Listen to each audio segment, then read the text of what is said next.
Selamat sore, Assalamualaikum warahmatullahi wabarakatuh. Waalaikumsalam warahmatullahi wabarakatuh. Gimana kabarnya hari ini? Alhamdulillah baik. Sehat semua? Sehat. Oke, saya harap semua adik-adik dalam kondisi sehat dan semangat ya hingga sore hari ini. Oke, baik. Ini ada yang absen? Tidak ada ya? Semua masuk, hadir. Baik, nah adik-adik kita jumpa lagi di mata kuliah mikrobiologi.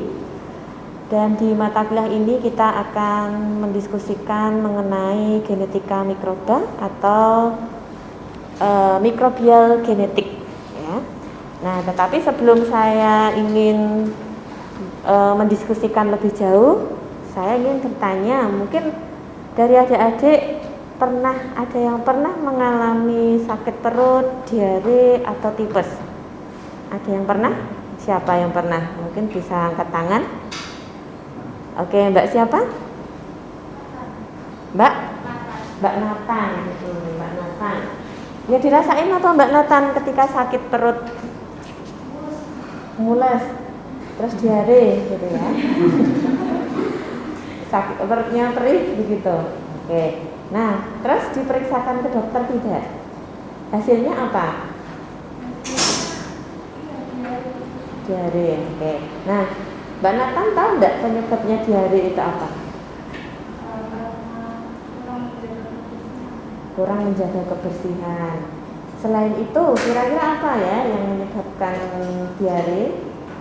Jadi ada kaitannya dengan yang kita konsumsi kan ya? Terus yang kita konsumsi itu kira-kira bersih atau tidak, adik-adik? Tidak, mungkin ada yang namanya kuman ya atau kotoran yang nempel di dalam makanan itu, kemudian kita makan, gitu kan? Nah, kita bisa tidak melihat yang namanya kuman itu? Bisa. Tapi kita bisa merasakan kalau ada itu membuat badan kita menjadi sakit, ya kan, kalau sudah masuk ke dalam tubuh. Oke. Nah, tadi Mbak Nathan cerita bahwa dia pernah merasakan diare, terus yang ternyata disebabkan adanya kuman. Nah, sebenarnya kuman itu apa sih? Ada yang tahu? Nah, bahasa umumnya kuman, tapi secara ilmiah kuman itu apa? Ada yang tahu? Yang tahu boleh tunjuk jari. Oke, silakan Mbak. Bakteri. Ya, kuman itu sebenarnya bakteri ya, tapi kalau yang dinamakan kuman itu asosiasinya adalah bakteri yang berbahaya ya. Berarti ada nggak bakteri yang tidak berbahaya kira-kira? Ada ya. Adik-adik tahu contohnya yang nggak berbahaya? Pernah apa mungkin makan atau tahu punya pengalaman berinteraksi dengan bakteri yang tidak berbahaya?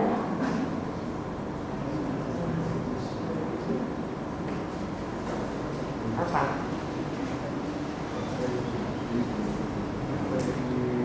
Kalau yang tidak berbahaya itu berarti tidak merugikan manusia maupun hewan maupun tumbuhan ya kan?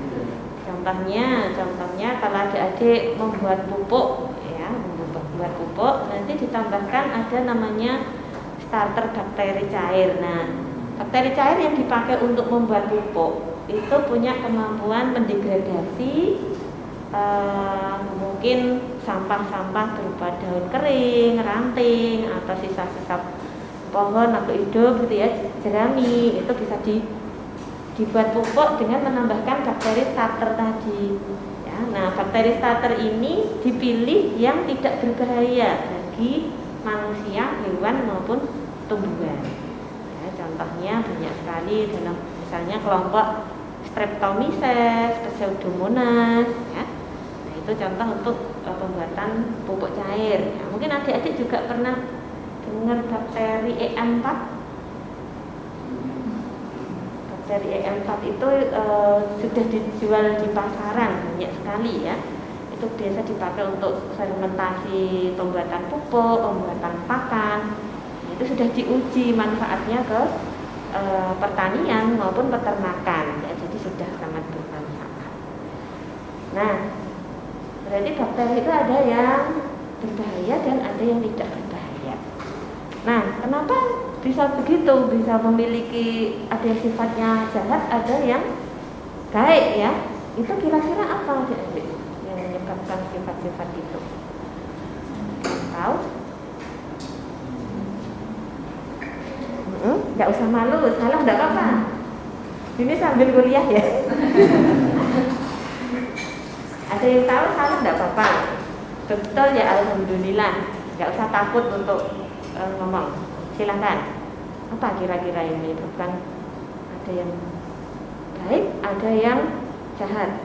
Berarti bakteri A jahat menghasilkan protein yang toksik, ya kan? Bakteri B baik karena menghasilkan suatu senyawa atau protein yang baik, gitu kan? Nah, protein itu dihasilkan dari mana? Ada yang tahu nggak protein itu dibentuk dalam sel dalam proses apa? Ayo, Mas Enggar bisa yang lebih keras apa? Sintesis protein. Oke, betul sekali, sintesis protein, ya. Nah, siapa yang berperan dalam mensintesis itu di dalam sel bakteri? Ya enggak?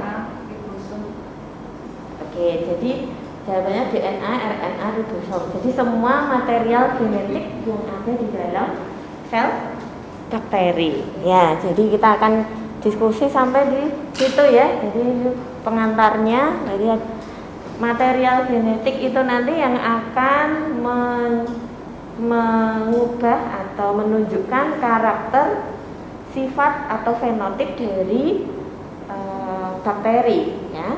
Sama pada makhluk hidup itu kan ada genetik kemudian ditampilkan itu menjadi fenotip.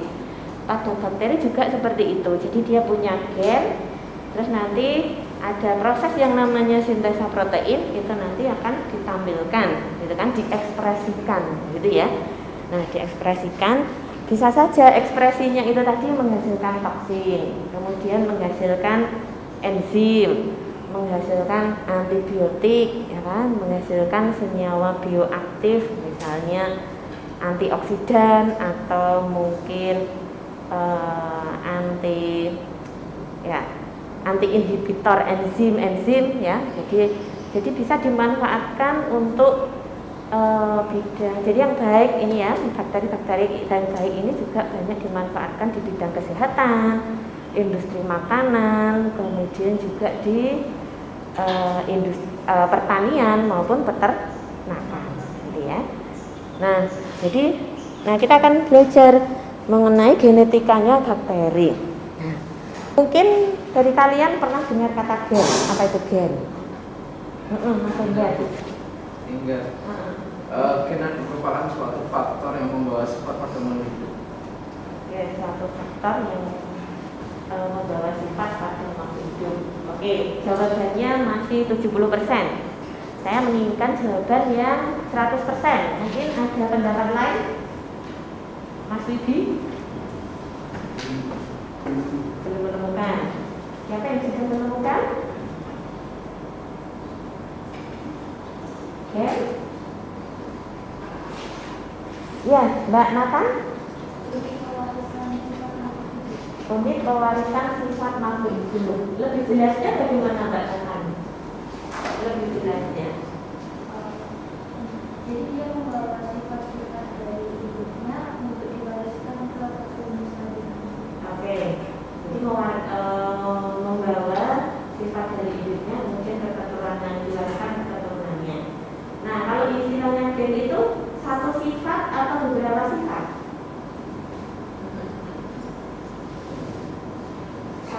Gen itu mewakili satu sifat atau beberapa sifat?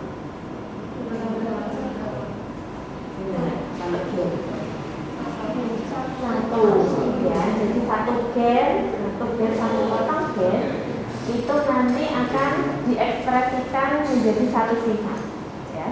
Contohnya tadi gen penghasil antibiotik ya, pada bakteri Bacillus, misalnya antibiotiknya namanya Bacillosin.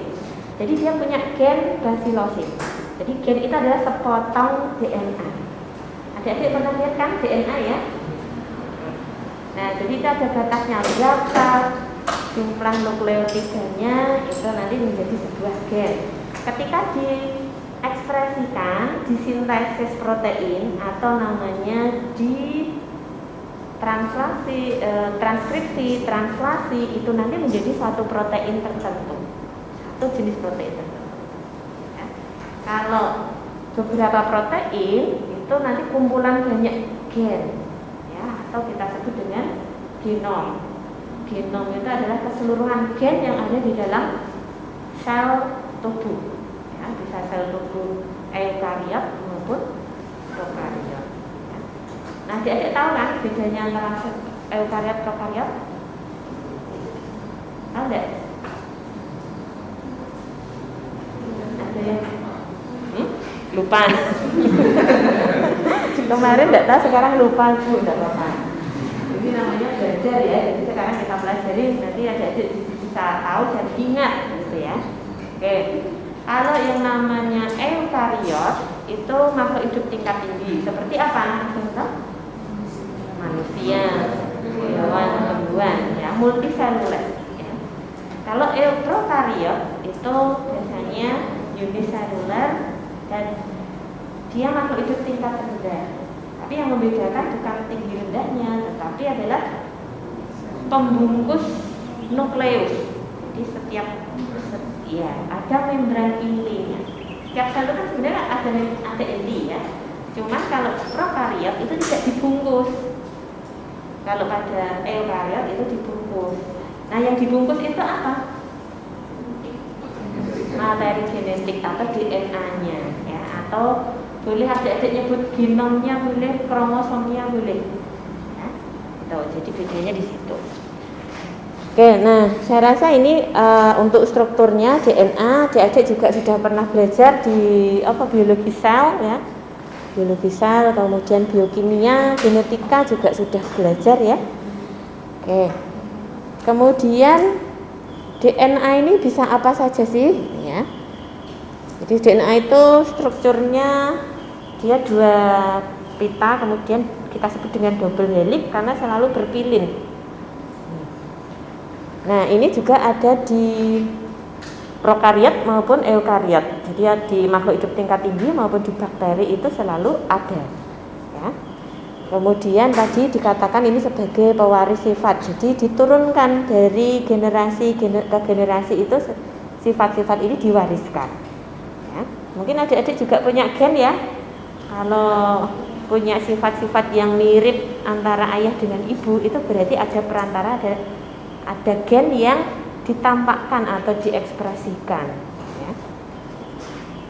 Oke, nah sama pada bakteri. Ya, pada bakteri, kalau pada manusia, hewan, tumbuhan, gennya sebentar, ini belum nampak ya. Oke. Nah, kalau pada manusia tingkat tinggi, gennya itu ukurannya sangat panjang. Jumlah penyusunnya, unit penyusunnya itu sampai 3 miliar. Tapi kalau pada bakteri itu lebih kecil, jadi bisa hanya ratusan ribu maksimal unit penyusunnya. Kemudian kalau pada bakteri tadi tidak dibungkus oleh membran, jadi dia gennya berenang di sitoplasma, ya, di sitoplasma. Kemudian kalau pada bakteri ada 2 jenis gen, adik-adik. Nah, ada yang besar ini, juga ada yang kecil. Yang besar ini kita sebut dengan kromosom, sedangkan yang kecil ini disebut dengan plasmid. Oke. Kalau pada manusia, hewan, tumbuhan itu tidak punya plasmid, jadi hanya ada di bakteri. Kemudian kromosom ini mutlak sifatnya. Mutlak itu dia harus ada di dalam sel. Kalau tidak, sel itu akan mati. Tapi kalau plasmid ini bisa keluar masuk sel. Jadi bisa diambil, bisa disisipkan ya. dikeluarkan, dimasukkan, itu bakteri tidak akan mati. Jadi dia disebut dengan nama lainnya adalah ekstra kromosomal ya.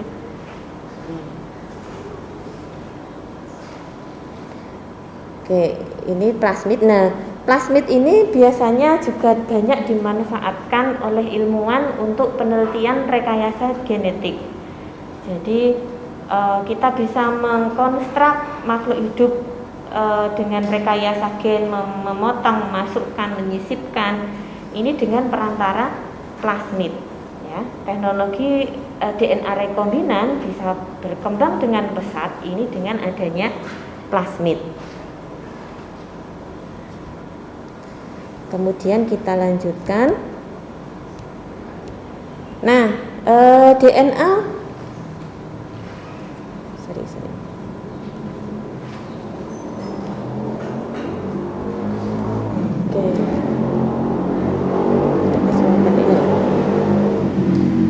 Oke, nah ini saja. DNA itu punya dua aktivitas ya. DNA yang ada di dalam sel bakteri itu punya dua aktivitas.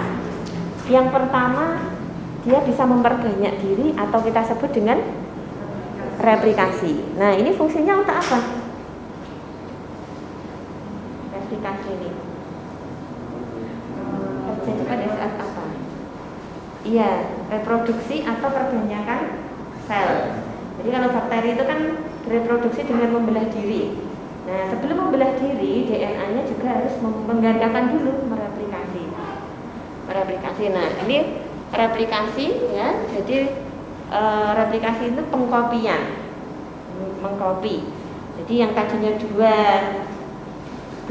utas bersambungan, kemudian akan membuka ya. Jadi gunting itu kayak resleting ya adik-adik. Lihat ya. Resleting, jadi dibuka dulu, kemudian akan berpisah dua utas ini, masing-masing nanti akan menjadi cetakan untuk DNA baru. Jadi sudah buka ini nanti akan dibentuk 4 ya, 4 DNA, 4 utas DNA baru. Kemudian nanti membuka lagi. Nah, ini replikasi. Jadi replikasi ini perbanyakan terjadi sebelum pembelahan sel ya. Karena sel pada bakteri itu kan juga membelah terus ya. Setiap rata-rata pembelahannya itu setiap 20 menit sekali. Jadi satu sel itu nanti 20 menit berikutnya dia akan membelah dua ini nanti masing-masing membelah lagi gitu ya. Aktivitas kedua ini sintesis protein ya. Sintesis protein namanya sintesis itu apa? Artinya apa? Membentuk, iya kan? Membentuk protein. Dari apa? Dari DNA. Oke. Tapi tidak langsung dari DNA menjadi protein. Jadi butuh senyawa perantara ya. Yang pertama DNA ditranskripsi dulu. Ditranskrip itu diterjemahkan dulu ya. Diterjemahkan menjadi mRNA. Nah, prosesnya di sini namanya transkripsi. Nah, mRNA ini nanti akan menjauh dari nukleus, kemudian nanti akan ketemu yang namanya molekul tRNA, ya, molekul ribosom, kemudian ketemu tRNA, kemudian dipasangkan dengan molekul asam amino. Jadi setiap 3 kodon dari mRNA ini nanti akan dipasangkan dengan satu molekul asam amino. Nah, adik-adik bisa melihat di sini prosesnya ya, translasi. Jadi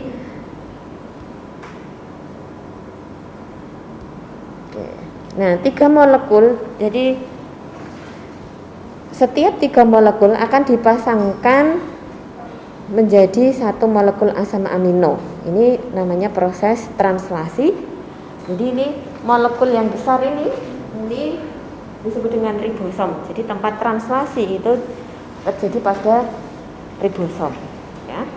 Nah, rantai-rantai asam amino yang terpasangkan tadi nanti akan disambung menjadi rantai yang namanya rantai polipeptida.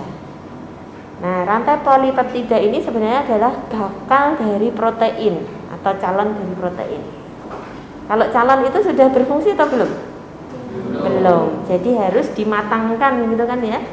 Nah, cara pematangannya itu namanya pelipatan protein. Jadi nanti yang tadi masih linear, lurus itu nanti harus dilipat dulu. Dilipat atau dinamakan dengan protein folding. Kemudian setelah dilipat baru dilepaskan ke luar sel. Baru protein itu bisa berfungsi. Nah, mungkin adik-adik tahu apa saja sih material yang berasal dari protein, material hidup yang berupa protein itu contohnya apa? Dia yang tahu? Yang dari tubuh kalian itu yang berupa protein, enzim, terus sekali, apalagi hormon, terus apa lagi? Yang tahu? Jadi tubuh kita itu kan juga terbentuk, tersusun dari protein.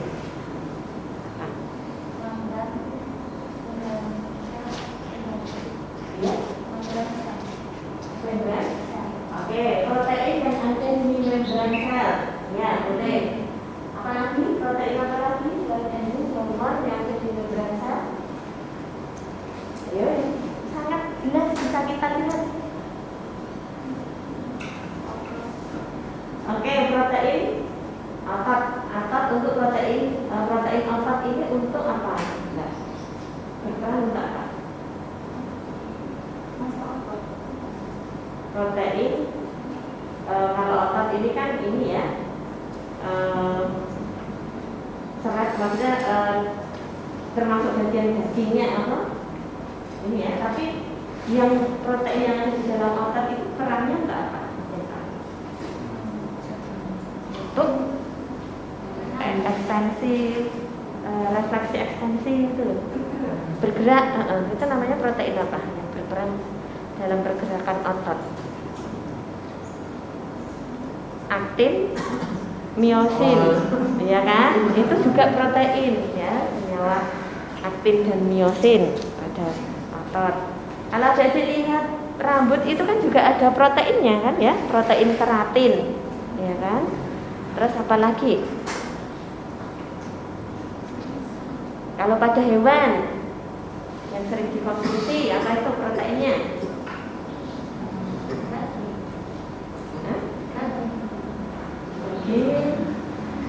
Iya, namanya daging kita lah. Yang sering di dada itu apa? Kan itu juga protein juga, ya kan? Apa?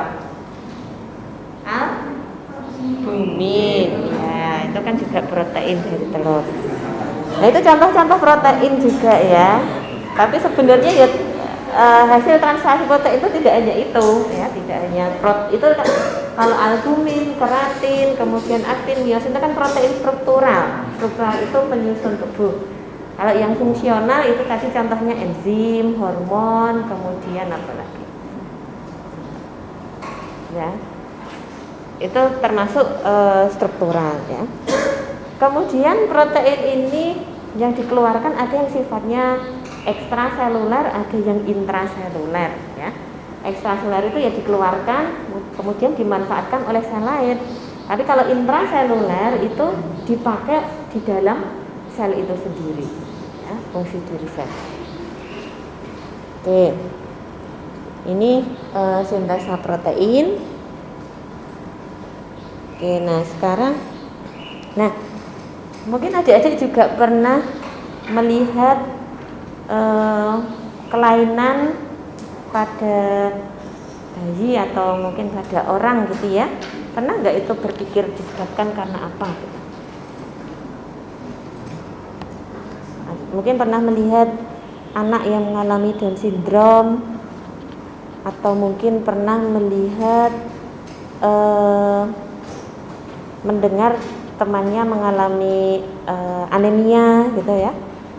Gitu. Kira-kira itu penyakitnya itu disebabkan oleh faktor luar atau faktor genetik, faktor lingkungan atau faktor genetik? Genetik ya. Jadi sejak dia lahir memang sudah punya kelainan itu berarti termasuk faktor genetik. Kalau faktor luar kan contohnya kayak hipertensi, diabetes itu kan juga sebenarnya genetik juga, tapi lebih banyak dipicu dari faktor luar kan ya. Nah, tapi kalau misalnya tadi Down syndrome, kemudian apa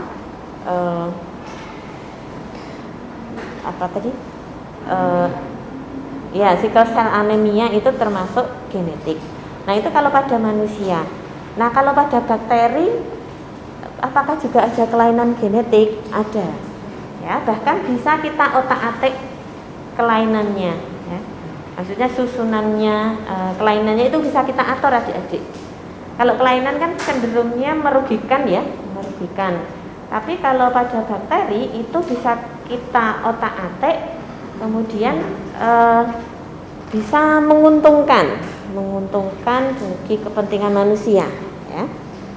Nah, ini mengotak-atik. Apa yang diotak-atik? Yang diotak-atik adalah DNA-nya ya. Cara ngotak-atiknya bagaimana? Ada yang tahu? Cara ngotak-atiknya ada yang tahu? Ya, rekombinasi itu maksudnya bagaimana maksudnya? Dengan menyisipkan DNA baru ke dalam plasmid. Oke, berarti menambahkan atau menyisipkan DNA baru ke plasmid vektor ya, plasmid pembawa. Oke, bisa juga menyisipkan DNA baru ke sebuah plasmid, kemudian dimasukkan ke sel pembawa. Ya. Tapi tidak hanya menyisipkan saja, tapi juga bisa memotong DNA itu supaya hilang juga bisa. Jadi didelesi, dipotong, gitu ya. Itu juga termasuk mutasi. Nah, mutasi ini bisa tatarannya bisa kromosom yang panjang dihilangkan misalnya atau digandakan ya, misalnya kalau kelainan mutasi kromosom itu pada tanaman semangka gitu ya, yang harusnya diploid menjadi triploid, akhirnya kan bijinya tidak berkembang gitu kan. Itu kan sudah diotak-atik. Kalau ada juga yang mutasi pada gennya dihilangkan atau disisipi, ini nanti sifat makhluk hidupnya akan berubah juga ya. Ada juga yang hanya potongan 1 unit nukleotida dari DNA itu diubah, ini juga merupakan mutasi ya. Mungkin adik-adik saat ini juga sering dengar kata mutasi varian delta, varian alpha, varian theta ya kan. Nah, itu apa sih yang menyebabkan dia bermutasi? Sebenarnya apa sih yang membedakan antara delta, theta, alpha? Apa?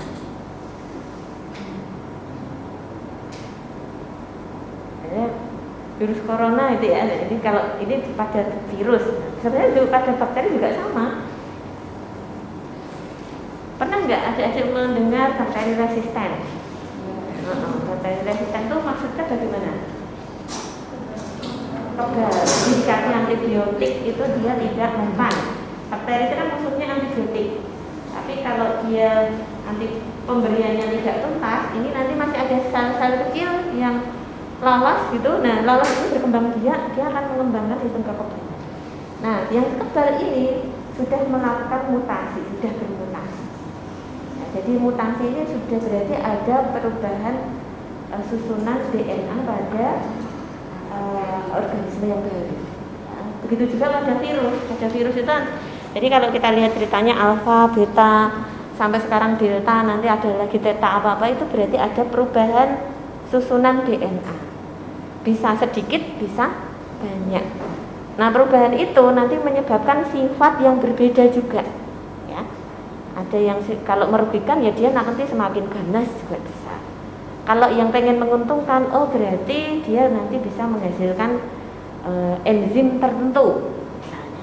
Itu. Jadi mutasi ini bisa diotak-atik ya. Jadi mutasi bisa bermanfaat, bisa juga berbahaya, tergantung bagaimana kita tujuannya mau apa gitu ya. Oke. Nah, ini mutasi pada bakteri ya. yang tentang bakteri resisten obat tadi ya. Jadi meskipun spesiesnya sama, tapi kalau yang satu non resisten, yang satu resisten, ini berarti sudah ada perubahan DNA. Ya, berubahnya karena apa? Karena dosis dosis obat tadi. Ya. Nah, selain dosis obat, mungkin mutasi juga bisa dirubah dengan ini adik-adik. Radiasi sinar UV, ya. Sinar UV itu juga bisa mengacak-acak struktur DNA sehingga terjadi perubahan DNA, bisa ada yang hilang, ada yang tersambung, ada yang walik-walik gitu ya. Jadi dia bisa mengalami mutasi. Ya, nah mutasi tadi juga ada yang normal, ada yang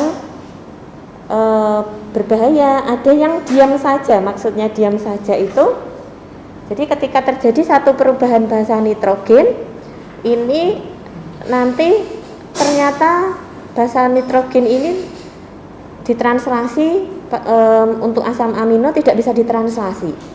Jadi stop. Kalau stop ini berarti tidak bisa menghasilkan protein. Gitu.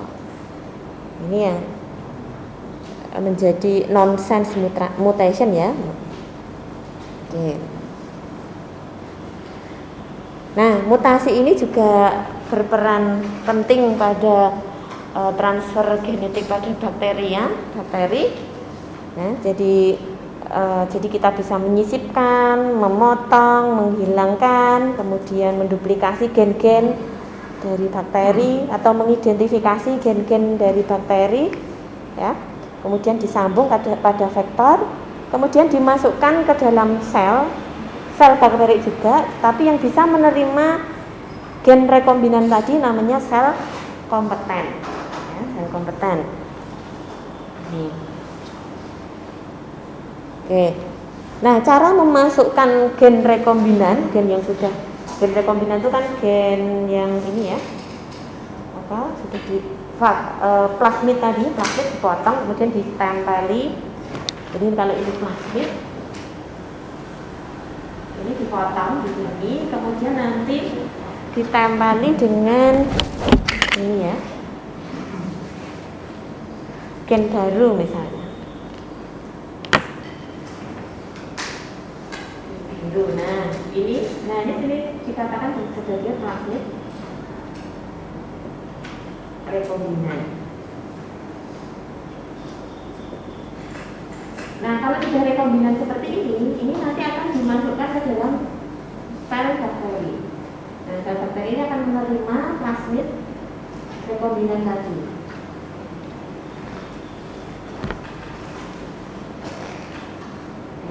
Ini ya.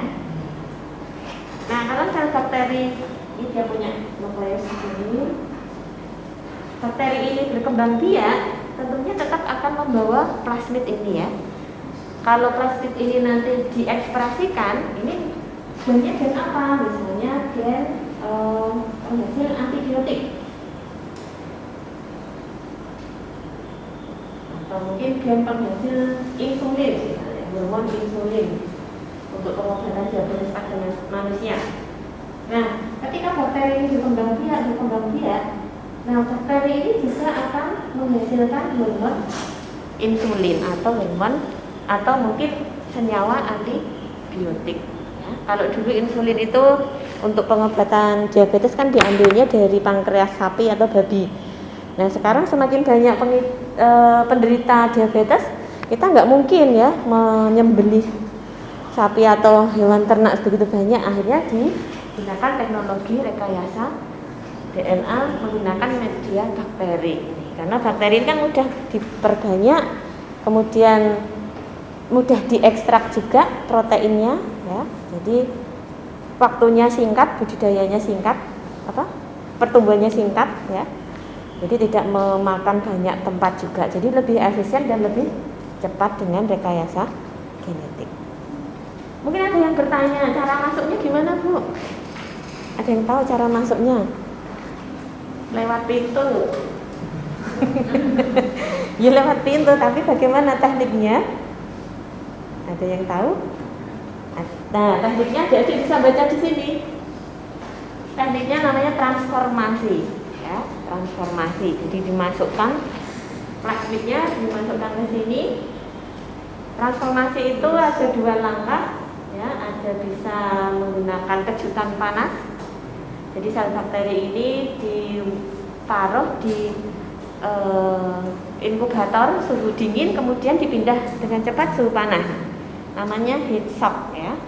Dengan adanya perpindahan suhu yang cepat, harapannya pori-pori membran ini akan membuka, kemudian plasmid bisa masuk. Kemudian ada juga dengan medan listrik namanya elektroporasi. Jadi kultur bakteri ini dialiri arus listrik, membran sel bakteri akan membuka, kemudian masuk ininya masuk rekombinan, ya. Bisa juga dengan konjugasi. Konjugasi ini harus dari dua sel bakteri yang sama, ya, lewat namanya jembatan konjugasi. Jadi jembatan konjugasi itu dari perpanjangan pili. Mungkin adik-adik pernah mendengar pili, ya. Pili ini nanti kalau menyentuh bakteri donor, bakteri tetangga, dia akan membentuk jembatan saluran, gitu, ya. Kemudian mendonorkan materi genetiknya. Kalau sudah selesai, ya sudah kembali lagi. Itu namanya konjugasi. Kemudian juga bisa dengan transduksi. Transduksi ini perantara virus atau fage. Fage ini adalah virus yang menyerang pada bakteri, ya. Karena virus kan bentuknya macam-macam, ya. Kalau corona itu kan bentuknya kayak matahari. Nah, kalau fage itu ini seperti ini, adik-adik. Ya, yang hostnya adalah bakteri, gitu, ya. Oke, kita sudah sampai jam berapa ini? Oke, baik. Ini yang bisa saya sampaikan hari ini. Silahkan, mungkin ada pertanyaan dari adik-adik, monggo. Silahkan dijawab dulu. Ya, silahkan Mas Indra. Saya Enggar, izin bertanya Bu. Yeah. Bagaimana cara mengidentifikasi struktur genom pada suatu bakteri? Gimana? Oke. Nah, Mas Enggar ini pertanyaannya bagus. Bagaimana mengidentifikasi struktur genom pada bakteri? Ya, bakteri saja sudah kecil, apalagi kita mengidentifikasi genomnya, ya. Nah, itu pasti dibutuhkan teknik dasar laboratorium, namanya teknik biologi molekuler. Jadi kita harus mengkulturkan bakteri dulu, kemudian kita pecah selnya. Selnya dipecah, berarti kan materi DNA, materi genetiknya keluar. Nah, ini namanya ekstraksi DNA, proses ekstraksi DNA. Nah, ketika nanti senyawa DNA itu kita peroleh, itu tidak langsung bisa kita lihat secara visual, tapi harus kita gandakan dulu, digandakan. Biar konsentrasinya tinggi, digandakan dengan teknik PCR. Jadi direplikasi sebanyak mungkin. Jadi konsentrasinya akan banyak. Kemudian nanti setelah di PCR itu nanti kita akan mengecek keberadaan DNA yang tergandakan tadi lewat namanya teknik elektroforesis. Ya, teknik elektroforesis. Nanti akan terlihat teknik elektroforesis ini, nanti kita akan melihat pita-pita DNA yang terlihat, ya. Jadi nanti kalau Mas Enggar pengen lihat hasil pita DNA di elektroforesis, googling saja. Nanti bisa ada pita berpendar seperti itu. Nah, di situ adalah visualisasi dari DNA yang kita ambil tadi. Ukurannya ada, ukurannya biasanya ya, ada ukurannya. Jadi kita bisa melihat visualisasinya lewat metode elektroforesis, gitu, ya. Oke. Mungkin ada pertanyaan lagi, silakan adik-adik. Oke, silakan Mbak. Saya di Masyarakat Indonesia ingin bertanya Bu, apakah struktur gen pada bakteri dan makhluk hidup tingkat tinggi itu sama? Oke. Nah, ini pertanyaan dari Mbak Deva. Kalau struktur gen pada bakteri dengan makhluk hidup tingkat tinggi sama tidak? Kalau yang kita berdasarkan yang kita diskusikan tadi.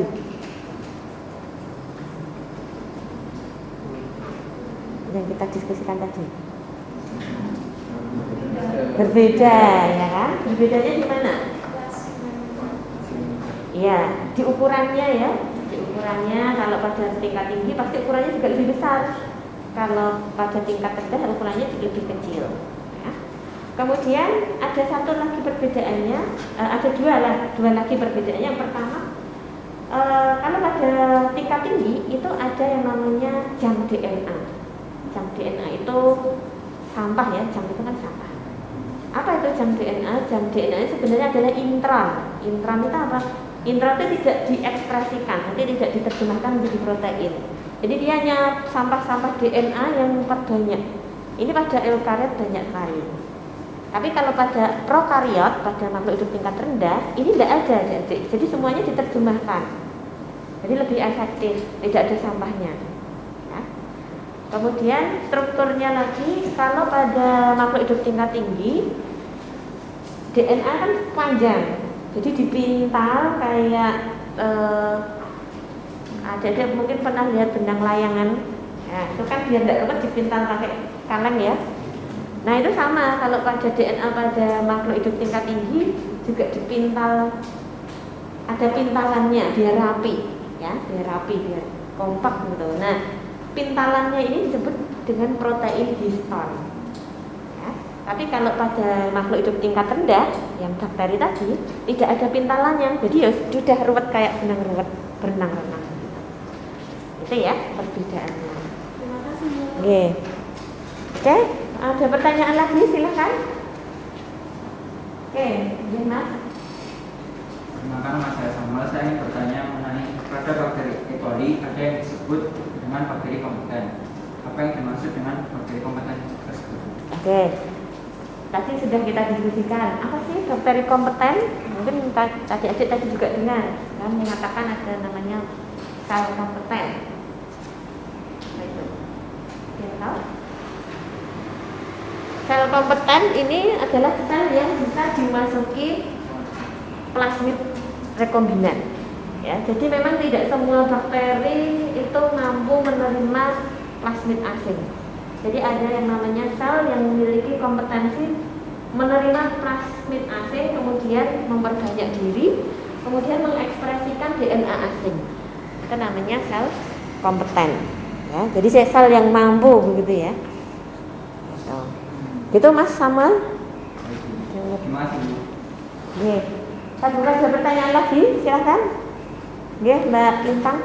Ya, saya kenal, izin bertanya Bu. Tadi kita sering mempelajari mengenai genetika manusia dan juga bakteri. Tapi saya ingin tahu lebih dalam lagi Bu. Jadi apa sih manfaat kita mempelajari genetika pada bakteri? Terima kasih. Oke. Nah ini pertanyaan Mbak Lintang. Mungkin dari teman-teman bisa menjawab manfaat kita mempelajari genetika bakteri tadi apa? Saya lempar kembali ke teman-teman. Salah tidak apa-apa. Oke, Mas Budi. Ini untuk membantu kesehatan menambah jadi antibiotik. Oke. Jadi kita belajar genetika bakteri ini bisa memungkinkan untuk mempelajari merekayasa gen, ya, merekayasa tujuannya apa? Bisa tujuannya untuk baik, bisa juga tujuannya untuk yang tidak baik, ya. Tapi sebenarnya tujuannya adalah untuk hasil akhirnya untuk kebaikan ya. Kalau di lab itu ya, tidak mungkin kita, ya saya nggak tahu kalau harus mengembangkan senjata biologi itu beneran atau enggak gitu ya. Tapi memang rekayasa gen itu harus mengikuti kode, istilahnya ada kode etik laboratoriumnya gitu ya, untuk mengembangkan organisme yang menguntungkan, yang tidak berbahaya gitu. Jadi bisa belajar mengenai struktur DNA. Mungkin tidak hanya menghasilkan organisme yang menguntungkan atau tidak, tapi kita juga dengan adanya genetika mikroba ini kita bisa melihat ini ada keragaman bakteri ya yang ada di dalam tanah, perairan, atau mungkin makhluk hidup. Karena bakteri saja kecil-kecil kita nggak bisa lihat, tapi dengan adanya DNA ini kita bisa, oh di tanah ini ada bakteri ini bisa ya. Ini bisa diidentifikasi dengan teknik metagenom namanya ya. Gitu Mbak Tita, mau di feedback atau ditanyakan lagi? Sudah Mbak, terima kasih Mas Vicky. Iya. Ada lagi pertanyaan sebelum kita akhiri? Iya. Perkenalkan, nama saya Awanda. Izin bertanya, pada kelompok bakteri Pseudomonas LP ada satu strain yang dapat bersifat patogen maupun tidak patogen. Apakah yang mempengaruhi sifat patogenesis pada bakteri? Oke. Nah, sama-sama spesiesnya sama, ada yang patogen, ada yang tidak gitu ya. Spesiesnya sama, berarti kalau spesiesnya sama tentunya DNA-nya juga sama gitu kan. Nah, apa yang menyebabkan dia bisa patogen, dia tidak? Itu tergantung kondisi lingkungan luar ya. Jadi kalau kondisi lingkungan luarnya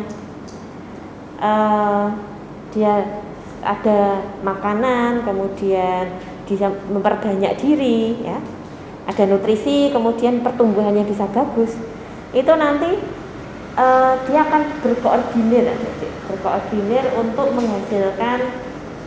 Kalau yang patogen tadi kan biasanya menghasilkan toksin ya atau senyawa berbahaya. Dia akan bermusyawarah, berkoordinir. Ayo kita hasilkan toksin bareng-bareng. Gitu. Nah ternyata toksinnya tadi berbahaya untuk inangnya. Ya. Nah mekanisme koordinasi ini dinamakan dengan quorum sensing. Tapi kalau bakteri itu hanya 1-2 ekor, 1-2 sel di atas meja atau di permukaan, dia tidak menemukan nutrisi ya, jadi tidak bisa berkembang biak, ya aja, tidak masalah, dia tidak bisa berkoordinasi dengan teman-temannya untuk menghasilkan toksin, jadi tidak berbahaya gitu. Jadi adanya sifat tadi yang namanya kemampuan untuk quorum sensing. Jadi kalau populasi bakteri itu sudah mencapai quorum, dia bisa menghasilkan toksin. Jadi bisa patogenisitasnya itu berdasarkan populasinya, kepadatan populasinya. Gitu. Oke, mungkin waktunya sudah habis ya. Oke, baik adik-adik. Jadi kita simpulkan hari ini kita sudah belajar apa saja?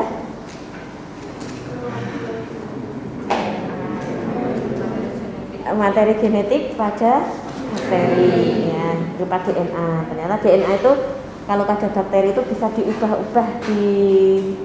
diubah susunannya ya, sesuai dengan ya tentunya ilmuwan ya. Kalau hanya mahasiswa S1 mungkin masih jauh ya. Ini harus menjadi ilmuwan dulu supaya bisa mengubah susunan DNA. Jadi nanti adik-adik juga punya potensi lah, punya gambaran. Saya ingin menciptakan bakteri rekombinan pemusnah COVID, Bu, silahkan nanti bisa dikembangkan ya, jadi penghasil senyawa antibiotik pemusnah penghambat COVID. Oke, boleh gitu ya, bisa memungkinkan dengan teknik ini. Oke, baik adik-adik, jangan lupa nanti untuk selalu membaca modul atau referensi yang ada tentang mikrobiologi ya. Kita sampai di sini dulu untuk pertemuan hari ini. Terima kasih banyak untuk partisipasinya.